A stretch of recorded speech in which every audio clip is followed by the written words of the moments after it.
You're listening to SuperPower Mommas on the SuperPower Up podcast, the show that embraces the art of soulful parenting.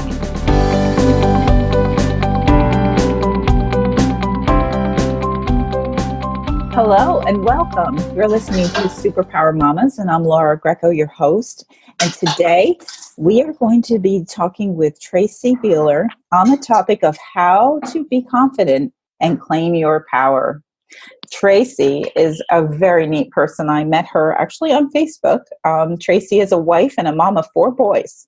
She loves football, food, fitness, and travel. Most of all, she loves coaching mamas to help them find health and happiness. She is a fitness and nutrition coach, certified in 2B Mindset Mentor, and she is currently finishing up her integrative nutrition certification. She loves speaking at events for moms and helping them to learn to take back their power and own their stories. So welcome, Tracie, and welcome, everyone. So happy you're here. Thank you, Laura. I'm so happy to be here. It's very exciting for me. I appreciate you inviting me on today. Yeah, well, I appreciate you coming on because I think you have a fabulous information to share with us, especially the part, I love it, where you talk about helping moms really to lead them back to their power and to own their own stories. Is beautiful. Thank you. Yeah, that is a big passion for me. So I think it's so important. Yeah, well, we're so excited to learn more about you. And one of the ways we do that, of course, at SuperPower Mommas is we ask, what is your mama superpower? That's such a tough question. I had a little bit of a hard time with that, but I would say my superpower is determination. And some people have called it stubbornness. One of my best friends had nicknamed me Pitbull back in the past. And I think the reason is because when I am determined to get something done, it's going to get done. And whether that is in parenting or coaching moms or really anywhere in life, I am very determined to find a solution to get to the place where I know I've succeeded at whatever that goal happens to be at the time.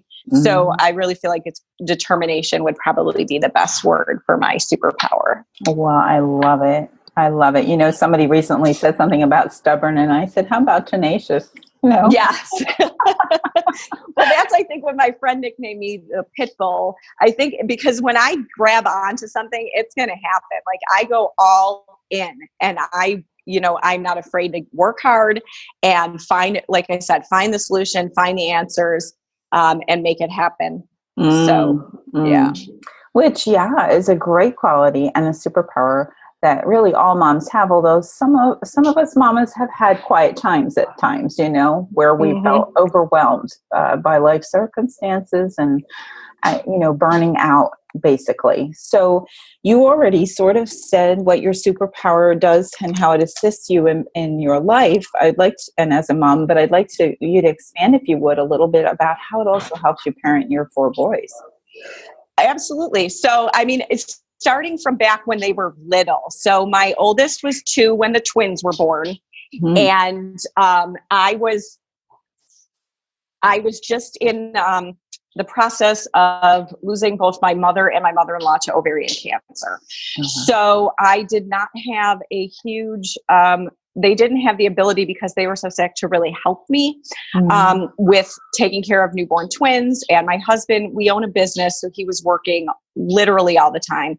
So I remember when the twins were about 2 weeks old, maybe, and I had a C-section and I needed groceries. So I figured out a way to get 3 tiny kids into my minivan and had 2 carts going through the grocery store because we needed to eat. So this is where the determination really came in, is that we got to get food and there's got to be a way to do this. And this is back before you could have groceries delivered, Right.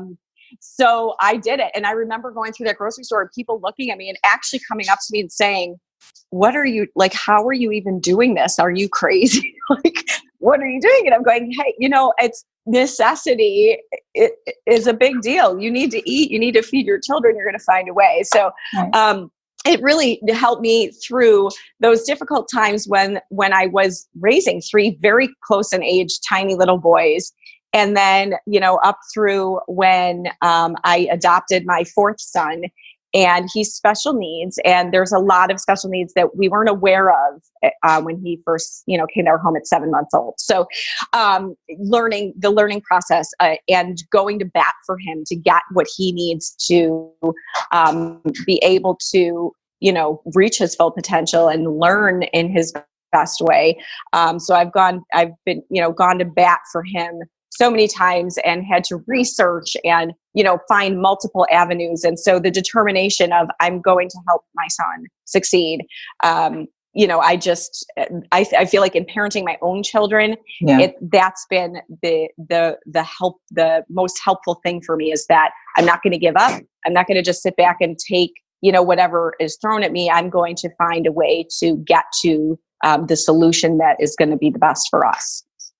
What a beautiful quality to have. And I think that every one of us mothers who are listening to you just now can really appreciate what that feels like. When it comes to our children, we will find a way, no matter and that's what. Yes. And we do. And that's where, but then that leads into taking care of ourselves, because that's where we fall down, because we will mama bear, and our kids are not going to go without, and they are going to have everything we can give them. And then comes to ourselves and we sort of forget how to do that, Exactly. And that is what we're going to get more into, because I love, for example, that story of going to get the groceries and all the emotional weight that you were carrying at that time. As well as, you didn't fall down and say, poor me, whatever. You instead stepped up and said, you know what, we're going to find a way. We're going to make it happen. It's going to be what it is. And you've actually set an example of what you need to do. However, like you said, unless that's balanced or, harmonized with personal care, it's not going to sustain you very long. And I know for me too, this is something that happened to me at one period, not the same circumstances, but there was a point where I was giving so much that I literally was damaging my own health as a result. And I faced the same thing. Like, back then when my kids were that age, it was all about them. It was all about taking care of them, taking care of my sick mother and helping take care of my sick mother-in-law. And I didn't think about myself at all. And I didn't realize until several years later, till I really was starting to fall apart physically, emotionally, how much I had neglected taking care of myself. Yeah. Which makes both of us very passionate about, making that story known to other moms, Yes. To get that word out that, this is not, well, I equate it to like an athlete. It's not a negotiable. You cannot perform unless you're taking care of yourself. You can perform, but you will fall down. You will eventually suffer the consequences, and so will your family. So, oh my gosh. Yes. Yeah. So and this is the other part of the picture. It's not selfish. It's so needed.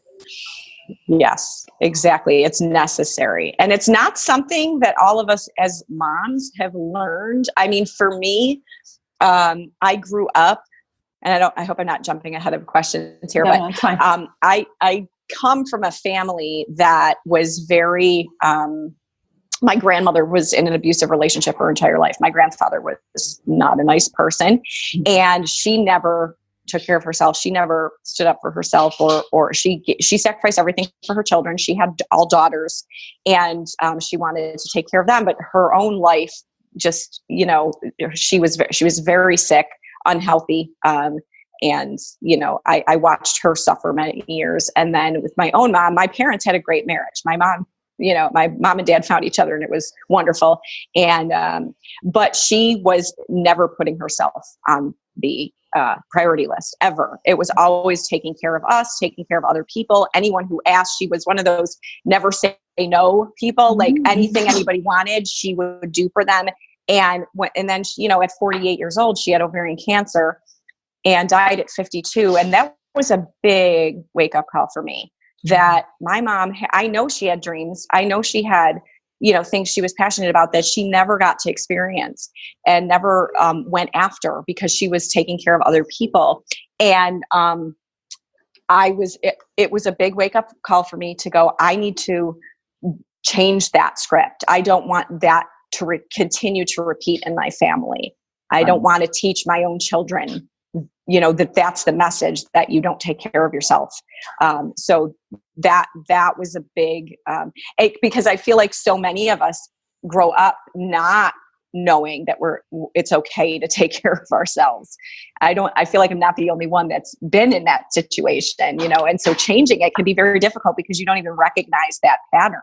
Exactly. I'm going to interrupt you here because we need to take a break, but we are going to continue this conversation. And I love just one point. I love too that you're going to expand about the fact, not only were you in this situation emotionally as well as physically, but then, as you said, your special needs son was born to you. And so there was another, and I know some of our listeners are experiencing this kind of thing, and it would be great for them to hear, what full circle happened for you and how you step into that. So please tell everybody where they can find you. So I can be found I have a website, traciebieler.com. It's Traciebieler.com. I have a Facebook page called Transforming with Tracie. On Instagram, I'm Tracie B 2020. Okay. And then my profile page on Facebook is Tracie Kemmler Bieler. Perfect. Thank you so much.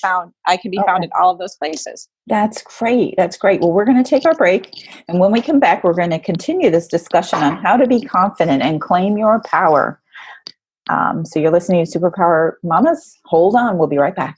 Are you here to change the world? Do you talk about things like vibration, frequency, awakening, and consciousness? Are you pretty sure you have superpowers? The SuperPower Net is unlike normal coaching programs and conscious communities. We provide training, intuitive guidance, peer-to-peer learning, intensive one-on-one coaching, and a high vibrational network of people just like you. When you join the net, you get 24/7 access to a collaborative group of people who support you as you master your personal power and unlock your superpowers. If you're ready to use your superpowers to change the world, then join the SuperPower Net today. Visit superpowerexperts.com/the-net to learn more. Welcome back. You're listening to SuperPower Mommas, and I'm Laura Greco, your host, and we have been talking with Tracie Bieler on the topic of how to be confident and claim your power. And as mamas, this is very vital to parenting today, especially with so many differences that are in parenting. Like you were saying before the break, Tracie, our parents, your parents, my parents, come from a place where that was not even thought of, to take care of themselves as much. Yeah, that's so true. But you see the effects of that. It was, being selfless as a person is a wonderful thing, but not neglecting yourself is not necessary in order to give to others. In fact, it's going to make it harder for you to take care of others. And I do feel like we grew up, if you grew up at the age in the era that I did, women stepping into their power and putting themselves on the priority list was really unheard of. And so it is a relatively new thing as we realize, wait a minute, people are unhappy and sick and unhealthy and having, anxiety and there's all these things that seem to be more prevalent now. And I think it's because of that era of, taking care of yourself was taboo somehow. Mm-hmm, mm-hmm. Yeah. And I know for me, I come from an abusive home. And so my whole mission was to do things differently, studied early childhood education. But what I discovered was I was not able to maintain the level of nurturing and change in behavior with my children unless, I was taught through lessons, unless I took care of myself, nurtured myself, spiritually, empowered myself. Other than that, absolutely, I wasn't going to do it. So it's a lesson to us, right? Oh, yeah. So let's say this. I want to touch on this. You've already sort of been talking about it, but let's expand on it. How important do you believe it is it for mamas to maintain their autonomy while they're parenting their children? Yeah. It's imperative. Honestly, it's hugely important. And there's several reasons for that. And one of them is when you're not taking care of yourself, you are not going to be as good of a mother, a wife, a friend as you would be if you were taking care of yourself. So the people around you, and we tend to do this, we tend to treat the people closest to us the worst when we're not doing well ourselves. You tend to lash out or be short with your kids or your spouse. And, so they are the first ones that are going to feel the effects of the stress, the anxiety, the overwhelm that you're feeling, even though those are the people that you love the most and you want to do the best for. It's just the nature of it because they're with you the most. And, home is usually the place where we do kind of let go a little bit. So the people around you are going to be feeling that. But more than that, for me, it was the wake up call of, what are my kids seeing? Yeah. What do they believe parenting? And I'm raising 4 sons, but knowing what my perception of motherhood was from what I saw from my grandmothers and my aunts and my mom, my mom was one of the strongest women I ever knew, just an amazing human being. But seeing that how much she put herself on the back burner, what did that teach me when I became a mom, and so it's been a passion of mine to learn how to put yourself and realize that your kids are watching you. Your kids are, whether they say it or not, and when they go through the teenage years and they think you're a total dork and everything you do is they laugh about, they're still watching, they're still paying attention, and they're seeing, it's okay to take care of yourself and be a parent and be a spouse and be, an employer or employee or friend or whatever it is. You don't want your kids growing up thinking they have to neglect themselves in order to be a good person to others. That's just not a good model to set. So it became really, to me, obvious that role modeling how to care for yourself and care for others is really important so that my kids grow up to be good husbands and fathers and men. I want them to learn that, to support their wives in that, your wife is going to need downtime. Your wife is going to need a break sometimes, and she's going to need time to pursue her own passions. And it's going to make her a better wife, a better mom, a happier person. It's going to strengthen your marriage. So I want my kids to see that modeled so that that's what they expect to find when they move on into that phase of life. Yes, because actually the reality of it is the opposite of what it appears. In other words, when, we think that being selfless and, caring for our children is the best thing we can do for them. And yet, what do we give when we don't have it for ourselves? There's so many spiritual teachings that all talk about the idea of, love others as you love yourself. Well, if you're not loving on yourself, how can you love on others? Exactly. Right? Yeah, that's so true. And it's not selfish. People think of being selfless meaning anything you do for yourself is selfish, and that's just not true, because you have to love yourself in order to love others properly. And if you're teaching your children that as a parent, you don't take care of yourself, your needs don't get met, that's selfish to teach your children. That's not being selfish. You want your kids to see you want to model the right framework for them. And so it's actually the most selfless thing you can do to take care of yourself. It's what is going to benefit your family the most now and as they grow into adulthood. Absolutely, absolutely. And I love that we're talking about this because, first of all, I want to dispel any thoughts of judgment or, as far as perfection, right? Mm-hmm. This is a practice. Oh, yeah. And we are practicing on a constant basis. And actually, don't you believe this is true? When our children see us in our practice, and maybe we're not measuring up to where we would like to be, it gives them an opportunity to see how we work through that. Oh my gosh. Yeah, that's so true, because they need to learn. Their life is going to have conflict. Life is going to have ups and downs. There are going to be moments. And this was a hard lesson for me. I did not cry in front of my kids when my mother died. Mm-hmm. My kids were little. My oldest was 5. The twins were 3. Mm-hmm. And I didn't want them to see mommy falling apart. I thought I needed to be strong so that they wouldn't be scared. Right. And what a mistake that was, really.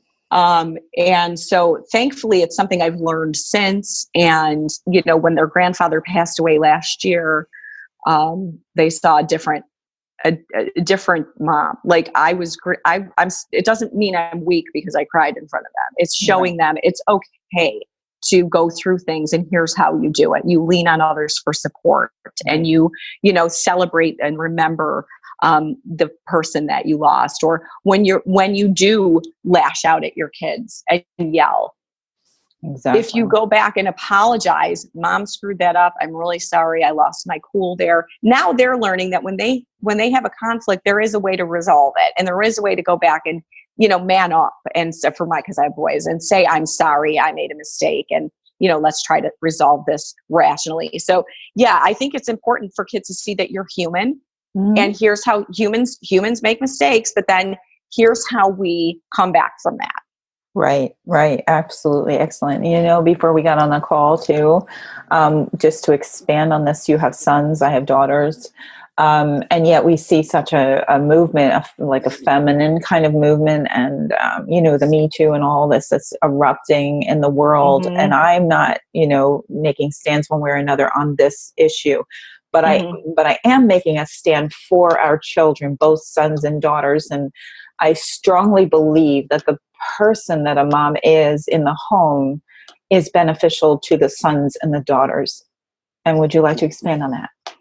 Absolutely. That's so true. And I think, honestly, whether, not to create any sort of stereotype or anything, but moms do kind of set the tone for the home. Your energy that you are putting out affects everybody. So if mom is grumpy, there will be more conflict. And not to say, and I'm not saying here that you put on a fake happy, an act and put on a big show, because that's draining. It's people are going to see through it anyway. But what I'm saying is that when mom is not happy, the whole family is going to feel that vibe. So making sure that you are happy, making sure that you are,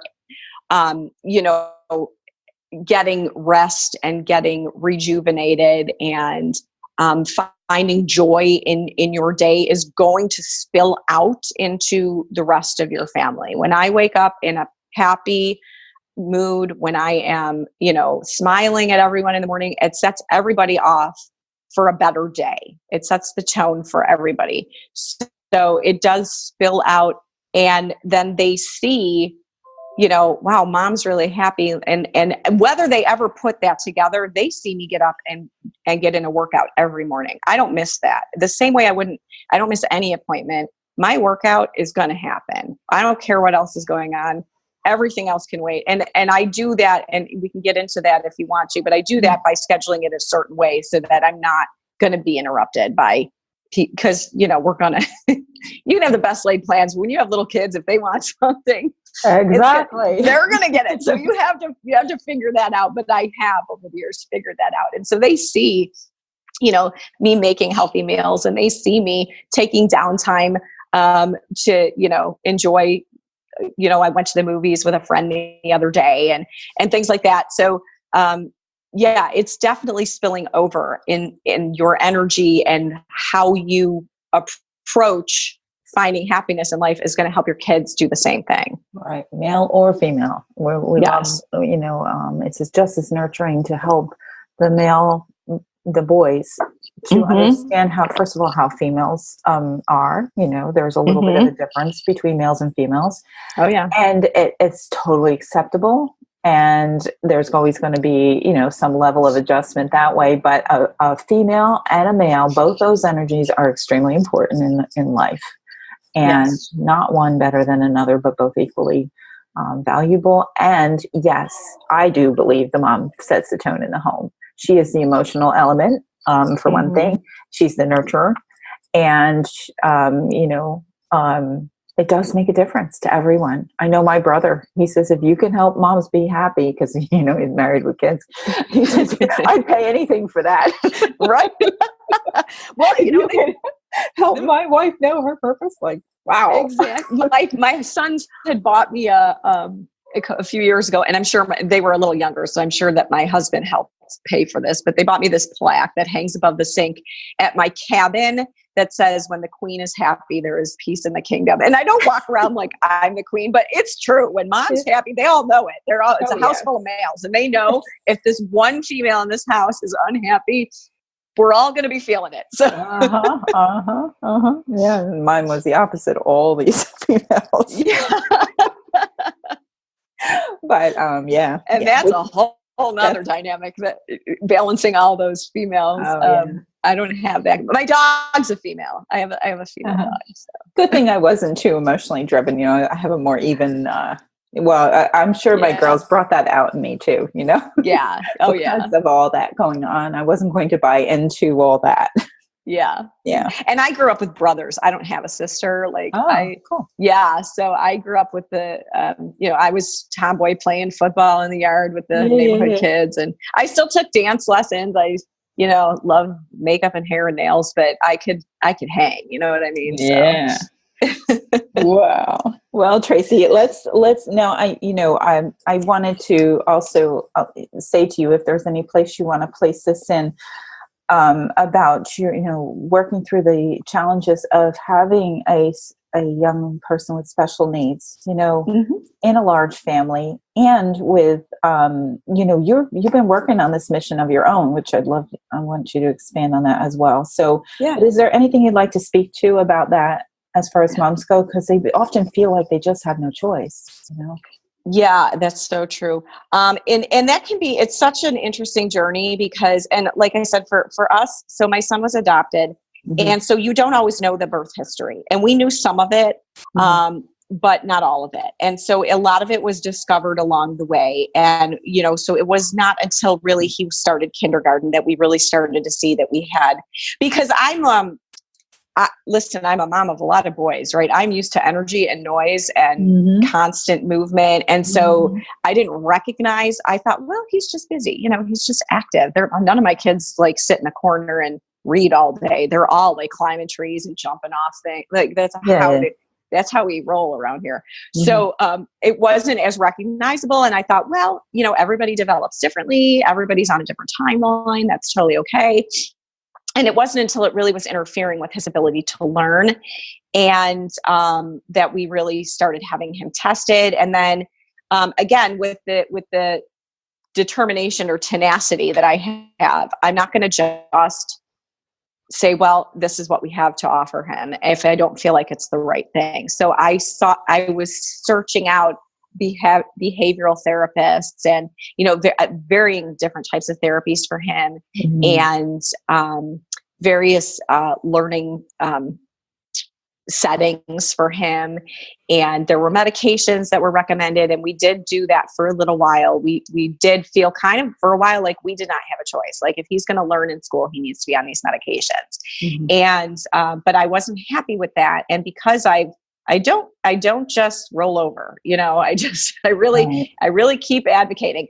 And so I did my research, and you can do that. I just want everybody to be aware that, it's okay to ask for a second opinion, and you're a smart person, and you can go read too, and you can find information and then bring it to the professionals and ask, bring your own information. So I did, and I discovered that, the drug he was on, it has a frontal lobe damage is one of the side effects. And I was like, here's a child with a host of disabilities, including brain development in utero was a problem. So we already have an undersized hippocampus. We already have, difficulties with memory and dyslexia and things like that. Now we're going to, give him a drug that's going to cause frontal lobe damage. So I got him off of it, and I found another way. And I went to homeopaths and naturopaths and looked up other alternative therapies and weeded through, because do all of them work? No, so you have to figure out what's going to work for your child, and it can take time. We've done, a lot of diet with him and like yoga type practices. And so there's a lot of things that I just keep searching so that I can make sure that we are doing the best we can for him to be able to learn to the best of his ability without a side effect making something worse somewhere else, so that's been, and it's a journey, because again, when you don't know the genetics and we don't know everything that went on for him in utero. So there's a lot of unknowns. So it's, you just keep looking for answers. That's what I do. I just keep researching, keep looking. Back to the tenacity or the, and there are groups. I'm sorry to interrupt, but there are groups out there. There's groups for, special needs children and for specific special needs too. There's groups for, kids with ADHD, and there's groups for kids with, fetal alcohol spectrum disorder. And there's groups for specifically for adopted or fostered children. So there's so much out there. So don't be afraid. And that's another thing. Don't be afraid to ask for help. It's okay to say, I'm overwhelmed and I need help. It is okay to say that. Yes. And find people that will help, because part of my difficulties with him was I would go to a therapist, and within 2 or 3 sessions, they would be saying to me, you know what you're doing. You're doing fine. We're going to discharge him because you're doing everything right. And I'm going, but I don't feel fine. I feel like we're in a big struggle here, and I really need help because I don't have all the answers. And so it was very frustrating to go to multiple therapists and be told, no, you don't need us. And I'm like, but I do. So I kept looking until I found groups of people who would stick with me and help me, because sometimes all you need is the reassurance that we got your back. We've been there. You're not alone. Like that can be, the community can be so helpful. We're out of time, Tracie. Okay. We're going to have you back. Okay. I would love to have you back if you'd like to come back, but I would love to. Absolutely. Yeah, you certainly, though, through your own personal journey and your way of viewing things, have shown us how to be confident and claim your power. You just live it. It's not even, something you teach. You just are it. And I love that. And I hope that you'll come back. Please tell everybody where they can find you again. Yep. You can find me at on Facebook at Transforming with Tracie. You can find me on Instagram at TracieB2020. And my website is traciebieler.com. So any of those places, and please, anybody who's listening, please feel free to reach out through Messenger, and or email. I didn't give you my email, did I? Which is TracieB2020 at Verizon.net. So please feel free to reach out with questions, or if you have a group that would support me in this. But yeah, I love connecting with other moms, and especially those that are looking to transform their health and the health of their families. Love it. And I know moms out there that can really would appreciate this, to know that this is going on out there. So we're going to sign off now. And Tracie, we are going to have you back because we didn't even finish what we were going to talk about. So I would love to come back. I would love to. So I just want to say thank you, listeners. Thank you, Tracie. And I just want to say to you, mamas, go out and, love yourselves for the treasure that you are. You've really got this. Discover your superpowers and just be you. That's what your family wants most. Okay. Love y'all. Bye. Are you ready to discover your superpowers? Go now to superpowerexperts.com and take the Superpower quiz today.